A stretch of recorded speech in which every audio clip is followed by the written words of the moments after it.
Une nouvelle page dans les relations entre le Royaume du Maroc et le Royaume d'Espagne a été ouverte ce jeudi.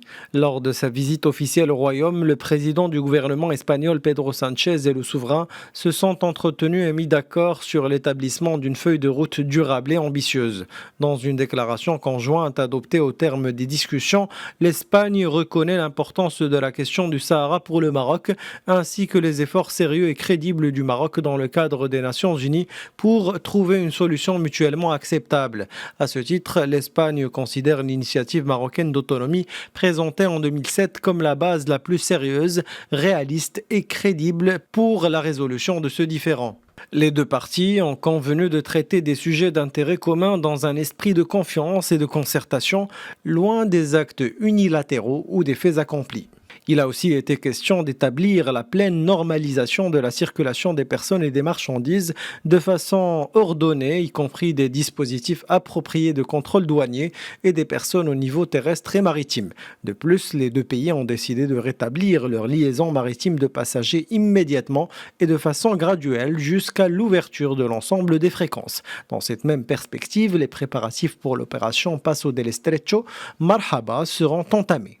Cette réunion a aussi été l'occasion de réactiver le groupe de travail sur la délimitation des espaces maritimes dans la façade atlantique, et ce, afin de réaliser des avancées concrètes. La déclaration conjointe entre le Maroc et l'Espagne s'est aussi penchée sur les discussions concernant la gestion des espaces aériens qui seront engagées. Sur la question migratoire, la coopération dans le domaine des migrations sera relancée et renforcée. Le groupe permanent hispano-marocain sur la migration se réunira prochainement. Par ailleurs, la coordination dans le cadre des présidences respectives du processus de Rabat pendant la période 2022-2023 sera menée de manière à mettre en exergue la coopération exemplaire entre les deux pays dans ce domaine, à la faveur d'une approche globale et équilibrée du phénomène migratoire. Autre réactivation, la coopération sectorielle dans tous les domaines d'intérêt commun, économique, commercial, énergétique, industriel et culturel, entre autres. Il est à noter que la facilitation des échanges économiques et des liaisons entre les deux pays fera l'objet d'une réunion prochainement. Dans cette nouvelle étape, le domaine de l'éducation, de la formation professionnelle et de l'enseignement supérieur sera prioritaire. Un groupe de travail spécifique sera établi à cet effet.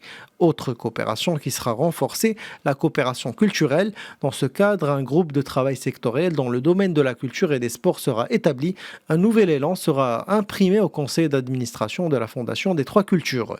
Dans cette nouvelle étape, les deux pays entameront aussi des échanges sur la mise à jour du traité de bon voisinage, d'amitié et de coopération de 1991 sur la base des principes, des paramètres et des priorités devant guider leurs relations bilatérales dans les années à venir. Enfin, le roi Mohamed VI et le président du gouvernement espagnol Pedro Sánchez désigneront un comité en charge de la mise en œuvre de la présente déclaration dans un délai de 3 mois.